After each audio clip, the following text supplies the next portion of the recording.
ओम हानु हानु हानु हनुमते नमः श्री रामाय नमः।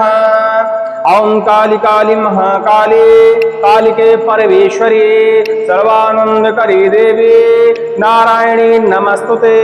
ओम ह्रीं ह्रीं क्षीं ह्रीं प्रेम प्रेम ह्रीं। सभी लोगों को जय श्री राम, जय हनुमान जी महाराज की। इस कराल काल कलयुग में अनेकानेक प्रकार के हमारे शत्रु होते हैं। उनमें से कुछ हमारे पड़ोसी हो सकते हैं, कुछ मित्र हो सकते हैं, कुछ रिश्तेदार हो सकते हैं, कुछ सगे संबंधी भी हमारे शत्रु माने जाते हैं, क्योंकि पीठ पीछे कहीं ना कहीं ये सब शत्रु घात करते हैं, टोने टोटके का प्रभाव डालते हैं, भूत प्रेत की बाधा भेजते हैं। तमाम प्रकार की दुष्ट शक्तियों का प्रकोप हमको झेलना पड़ता है इन शत्रुओं के कारण। इसके अलावा आम भूत प्रेत बाधा, टोना टोटका जो अपने आप ही कभी कभार हो जाती है।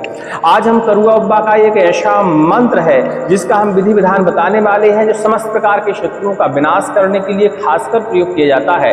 लेकिन करुआ महाराज का यह मंत्र समस्त प्रकार की भूत प्रेत शक्तियों को समन करता है, समस्त प्रकार के टोने टोटके को उलटता है, समस्त प्रकार की तंत्र विद्याओं का नाशन करता है, जो भी हमें घात पहुंचाने की कोशिश करती हैं। करुआ अब्बा का यह मंत्र श्रवण करने मात्र से भी प्रभाव दिखाता है, इसीलिए हमने इसका श्रवण भी उपलब्ध कराया है। इस वीडियो के रिलीज होने से पहले वाला आप वीडियो देख लीजिएगा तो इसका आपको श्रवण भी उपलब्ध हो जाएगा। करुआ अब्बा के बारे में बहुत सारे लोग जानते होंगे जो बुंदेलखंड से संबंध रखते हैं, क्योंकि इनका विशेष छोटे से छोटा मंत्र भी शत्रु नाश में प्रयोग किया जाता है। और कहा जाए तो जितने प्रकार के मारण मूठ तंत्र प्रयोग किए जाते हैं, खासकर बुंदेलखंड में, मंडला क्षेत्र में, झाबुआ क्षेत्र में, उस जगह करुआ अब्बा के मंत्रों का विशेष प्रयोग किया जाता है। चलिए करुआ अब्बा के इस मंत्र का हम एक बार आपको श्रवण कराते हैं और फिर इसका हम आपको विधि विधान बताते हैं, क्योंकि इस मंत्र को श्रवण करने से 2 से 10%, किसी किसी को 50% तक लाभ हो जाता है। यदि वो तंत्र शक्तियाँ, प्रेत बाधा, टोना टोटका, नजर दोष जैसी बाधाओं से परेशान है, हटी बाधाओं से परेशान है, मैली कुचीली बाधाओं से परेशान है, तो उस व्यक्ति को इस मंत्र को श्रवण अवश्य ही करके देखना चाहिए। हो सकता है ईश्वर की कृपा हो जाए और आपकी जो बाधा है श्रवण करने मात्र से ही खत्म हो जाए। एक बार मंत्र का हम श्रवण कराएंगे और फिर इसकी हम विधि बताएंगे। लगातार मंत्र का श्रवण करने के लिए इस वीडियो से पहले वाला वीडियो आप देख लीजिएगा तो आपको लाभ अवश्य ही देखने को मिलेगा। जिन भी भक्तों को हमारे किसी भी मंत्र से थोड़ा बहुत भी फायदा नजर आता है, थोड़ा बहुत फायदा हो रहा है, हमारी विधियां किसी के काम आ रही हैं, परोपकार में इन मंत्रों का यदि कोई प्रयोग कर रहा है और लाभ दिख रहा है, ऐसे व्यक्तियों से निवेदन है चैनल में वीडियो के नीचे कमेंट एक जरूर किया करें। जय श्री राम ही लिख सकते हैं, ज़्यादा कुछ नहीं लिख सकते तो, और वीडियो को लाइक कर दिया करें। ऐसा करने से हमारा मनोबल थोड़ा सा बना रहेगा और हम आपके लिए मेहनत करते रहेंगे, वीडियो बनाते रहेंगे। वीडियो बनाने में बहुत मेहनत लगती है, आम झाड़ा फूकी की बात अलग होती है, लेकिन वीडियो बनाना कैमरे के सामने एक अलग विषय हो जाता है, उसमें मेहनत लगती है। चलिए इस मंत्र को एक बार श्रवण करेंगे और फिर इसके हम आपको विधि विधान बताएंगे। ओम कंकालाय नमः, ओम नागकेशाय नमः। काला करुआ, काला वीर करुआ, विषे मरघट के तीर, मशान की खोपड़ी खून में नहाए, आधी रात को जागे करुआ है काली को पूत, मार सोटा आधे सरक भगा दे भूत, लोहे की साकर वज्र को सोटा, चंडी को खप्पर चले, मशान की माया परशुराम को फरसा, शिव को त्रिशूल चले, भैरव को कुत्ता चले, अस्त्र काट, शस्त्र काट, छल काट, छिद्र काट, तंत्र काट, टोना काट, मारण मूड, वशीकरण काट, मरघट चेटक विद्या काट, खप्पर में खा, खप्पर में बैठ, खप्पर में जा, शत्रु को मार, मूठ चला, कलेजा फाड़, खून जला, जार बार धुआं उड़ा, घात पलट, तंत्र पलट, उलट विद्या उल्टारी मार, भूत प्रेत दुष्ट शक्ति नरक में डार, कर दुष्ट को संहार, मेरी रक्षा कर, सुरक्षा कर, आदेश महाकाली को, दुहाई महादेव की। ओम ह्रीं कंकालाय नमः, ओम ब्रह्मैर्वाय नमः। इस तरह का मंत्र है, मंत्र एक बार और श्रवण करेंगे। ओम कंकालाय नमः, ओम नागकेशाय नमः, ओम काला करुआ, काला वीर करुआ, विषे मरघट के तीर, मशान की खोपड़ी खून में नहाए, आधी रात को जागे करुआ है काली का पूत, मार सोटा आधे शरक भगा दे भूत, लोहे की साकर वज्र को सोटा, चंडी को खप्पर चले, मशान की माया परशुराम को फरसा, शिव को त्रिशूल चले, भैरव को कुत्ता चले, अस्त्र काट, शस्त्र काट, छल काट, छिद्र काट, तंत्र काट, टोना काट, मारण मूठ, वशीकरण काट, मरघट चेटक विद्या काट, खप्पर में खा, खप्पर में बैठ, खप्पर में जा, शत्रु को मार मूठ चला, कलेजा फाड़ खून जला, जार बार धुआं उड़ा, घात पलट, तंत्र पलट, उलट विद्या उल्टारी मार, भूत प्रेत दुष्ट शक्ति नरक में डाल, कर दुष्ट को संहार, मेरी रक्षा कर, सुरक्षा कर, आदेश महाकाली को, दुहाई महादेव की। ओम ह्रीं कंकालाय नमः, ओम ब्रह्मैर्वाय नमः।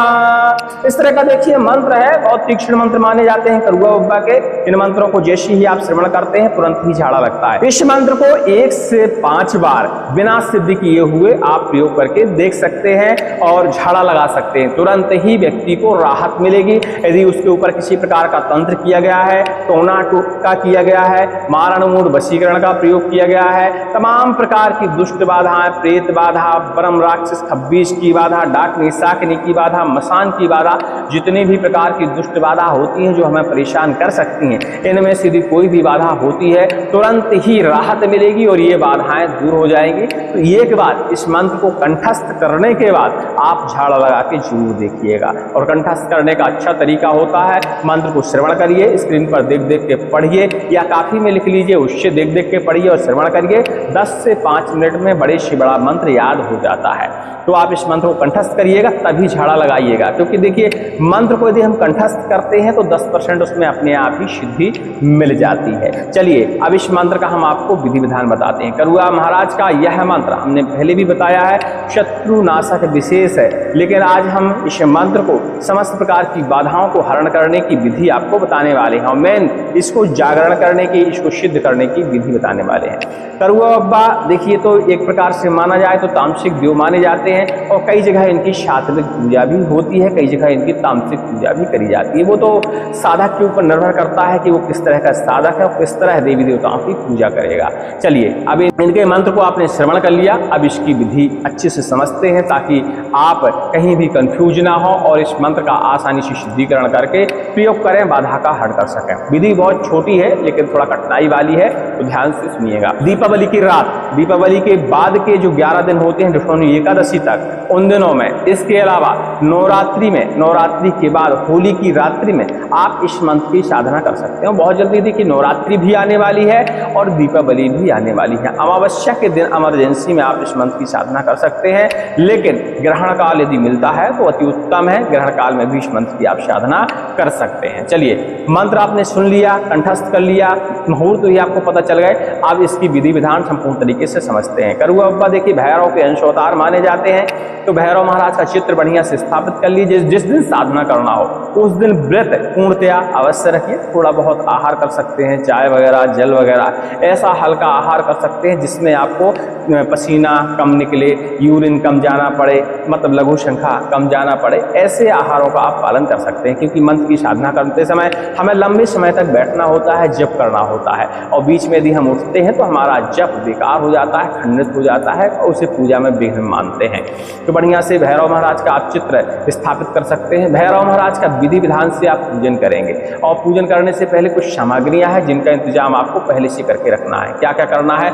मंदरा अपने पास निश्चित रूप से रखनी है। इसके अलावा नारियल, नींबू, जायफल, ये सामग्रियां आपको बलि के रूप में प्रयोग करने के लिए रखनी ही रखनी है। इसके अलावा फूल, पुष्प, अक्षत, धूप, दीप, नैवेद्य, सिंदूर, ये सारी चीजें आप रख सकते हैं ताकि आप साधारणतया पूजा इनकी कर सकें। पंचोपचार की जरूरत नहीं है, आप साधारण पूजा करिएगा। पहले भैरव महाराज का कुशा के सहारे, पुष्प के सहारे स्नान कराइएगा, उसके बाद तिलक करिएगा, अक्षत चढ़ाइएगा, पुष्प चढ़ाइएगा, धूप, दीप, नैवेद्य, ये सारी चीजें दिखाइएगा। इतने सारे आपने हमारे चैनल पर वीडियो देखे हैं तो आपको पता ही होगा कि शुरुआती पूजा कैसे होती है। सभी देवी देवताओं की लगभग एक ही जैसी पूजा की जाती है। हाँ, आप यदि ज्ञानी व्यक्ति हैं, पंचोपचार, षोडशोपचार, ये सारी विधियां जानते हैं तो आप भैरव महाराज का पंचोपचार, षोडशोपचार से भी पूजन कर सकते हैं, बहुत अच्छी बात रहेगी। लेकिन जो लोग नहीं जानते वो साधारणतया अपनी जो साधारण पूजा है उसी के हिसाब से पूजा करें। आसन बैठे, आसन ध्यान दीजिएगा काला होना चाहिए। तो भेड़ की, काली भेड़ के बालों का जो कम्बल होता है अति उत्तम आसन माना जाता है बैठने के लिए, तो उसका आप इस्तेमाल कर सकते हैं। जिनके पास आसन नहीं है ऐसे व्यक्ति काले कपड़े का, काली चटाई का भी प्रयोग कर सकते हैं। माला के लिए रुद्राक्ष की माला का आप प्रयोग कर सकते हैं, मिट्टी की माला का भी प्रयोग कर सकते हैं। मिट्टी के दाने बढ़िया छोटे छोटे गीली मिट्टी के बनाइएगा, सूख जाने पर उनमें छेद करके अपनी 108 दाने की माला आप बना सकते हैं। लेकिन रुद्राक्ष की माला अति उत्तम मानी जाती है, तो अपने स्तर से माला का चुनाव कर सकते हैं। भैरव महाराज के पूजन करने के बाद आसन का आपको पूजन करना है और आसन का पूजन भी सेम विधि से करना है। आसन के ऊपर जल अर्पण करना है, तिलक करना है, उसका धूप दीप नैवेद्य उसको भी अर्पण करना है और फिर इसके बाद आपको आसन पर विराजमान हो जाना है। माला का पूजन भी सेम विधि से आप करेंगे। माला का पूजन करने के बाद भैरव महाराज का ध्यान करना है और भैरव महाराज से प्रार्थना भी करनी है। इस मंत्र में इतनी शक्ति दे दे कि समस्त प्रकार के शत्रुओं का संहार हो जाए, समस्त प्रकार की भूत प्रेत विद्याओं का शमन हो जाए, समस्त प्रकार के तंत्र टोना टोटका खत्म हो जाए। जो शत्रु हमारे ऊपर विद्या चलाता है, तंत्र टोना प्रयोग करता है, उसकी विद्या उसी के ऊपर पलट जाए, उसी के ऊपर घात पहुंच जाए। अपनी तमाम प्रकार के शब्दों से आप भैरव महाराज से प्रार्थना कर सकते हैं, करुआ अब्बा से प्रार्थना कर सकते हैं। इसके बाद आंख बंद करिए और अपनी माला उठाइए। ध्यान दीजिएगा मंत्र पहले से कंठस्थ होना चाहिए, तभी इसकी साधना पर बैठे, नहीं बिल्कुल नहीं बैठेंगे। माला उठाइए, सर्वप्रथम अपने गुरु मंत्र की एक माला जापन करिए। यदि मिट्टी की माला उपयोग कर रहे हैं तो ध्यान दीजिएगा जो आपकी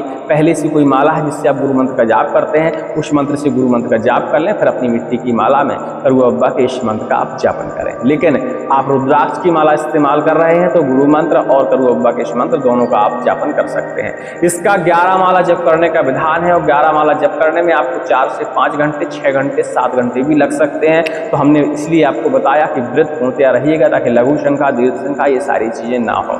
सुरक्षा के लिए आप सुरक्षा कवच धारण कर सकते हैं, कीलन बंधन, घेरा बंधन मंत्रों का उपयोग कर सकते हैं जो कि हमारे चैनल पर उपलब्ध हैं। और जितनी ज्यादा आप सुरक्षा के साथ इन मंत्रों की साधना करें, साबर मंत्रों की खासकर, वो अति उत्तम माना जाता है। कवच तो अनिवार्य है कि कवच आपको हर हालत में धारण करना ही करना है इस मंत्र की साधना करने के लिए, क्योंकि जो भी शत्रुनाश जिस सब मंत्रों में जुड़ा होता है वो मंत्र कभी कभी विकृत भी हो जाते हैं। उनकी ऊर्जा इतनी तीव्र होती है कि हमारे शरीर को कभी कभी क्षति पहुंचती है।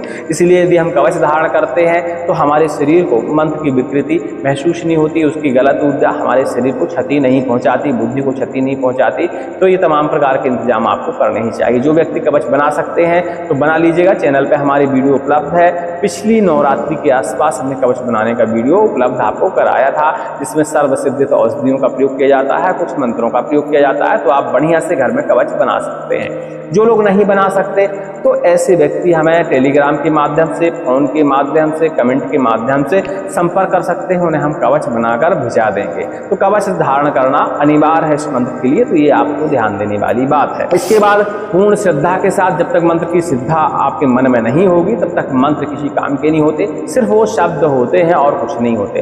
तो मंत्र के प्रति श्रद्धा बनाइए और श्रद्धा बनाने के बाद मंत्र का जापन करिए। और श्रद्धा देखिए बहुत आसान है, बड़ी जल्दी बन जाती है। भैरव महाराज के इस मंत्र का, करुआ अब्बा महाराज के इस मंत्र का आप श्रवण करिए, लगातार श्रवण करिए। कुछ ना कुछ लक्षण आपके शरीर में उभर के जरूर आएगा और लक्षण जब आपको उभर के आ जाए तभी मंत्र की साधना करिए, क्योंकि लक्षण जब तक नहीं आएगा तब आपकी श्रद्धा नहीं बनेगी, मंत्र पर विश्वास नहीं होगा। मंत्र को बढ़िया मन लगाकर, एकांत में ईयरफोन लगाकर बढ़िया यहाँ भैरव महाराज का, करुआ अब्बा महाराज का ध्यान करते हुए बढ़िया से मंत्र का श्रवण करें। और श्रवण करते करते ही 5, 10, 15 मिनट, किसी को आधा घंटा में भी कुछ ना कुछ लक्षण उभर के आ सकते हैं। लक्षण क्या क्या हो सकते हैं? सभी मंत्रों की जो ऊर्जा है वो बड़ी प्रबल होती है और सभी के लक्षण लगभग समान ही होते हैं। कुछ के मंत्र जो लक्षण है वो थोड़ा सा अलग होते हैं। इस मंत्र के भी लक्षण है रोने तन न जाना, रोने का मन करना, गुस्सा आना, उल्टी आना, तमाम प्रकार की घबराहट होना, ब्लड प्रेशर हाई होना, ये इसके लक्षण है। तो आप देख सकते हैं कि आपको कौन सा लक्षण प्रभावित करता है। यदि कोई भी लक्षण उभर के आता है इसका मतलब इसकी ऊर्जा आपके शरीर से मैच कर रही है, शूट कर रहा है मंत्र, आप इसकी साधना करने के लिए उचित व्यक्ति हैं।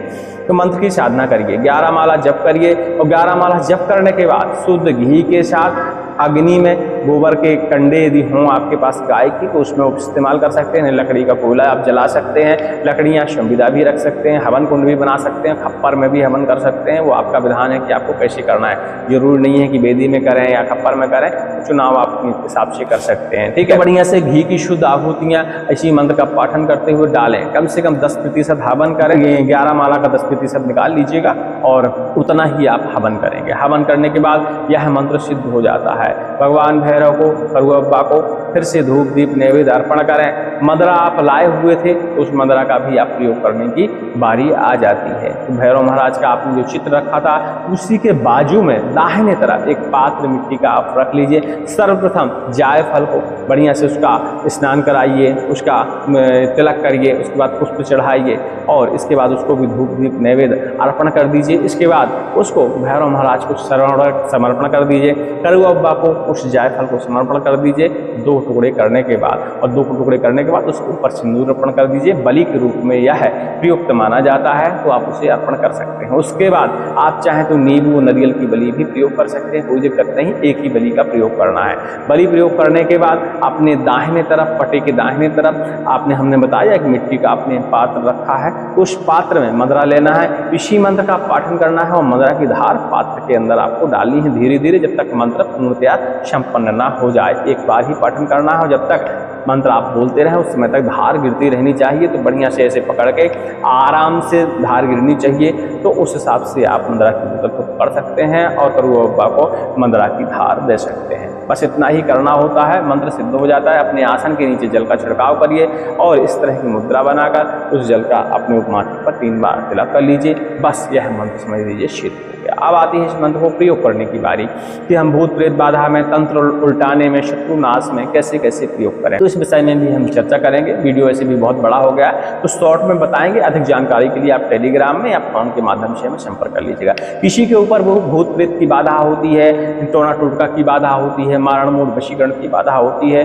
तो आपको नींबू के सहारे बाधा को काटना है, नींबू के सहारे उतारना है। बाकी एक खप्पर आप बना लीजिएगा, खप्पर के अंदर बढ़िया से भैरव महाराज का श्रृंगार सजा लीजिएगा। मिट्टी का कोरा खप्पर होना चाहिए, आपको ध्यान देना है।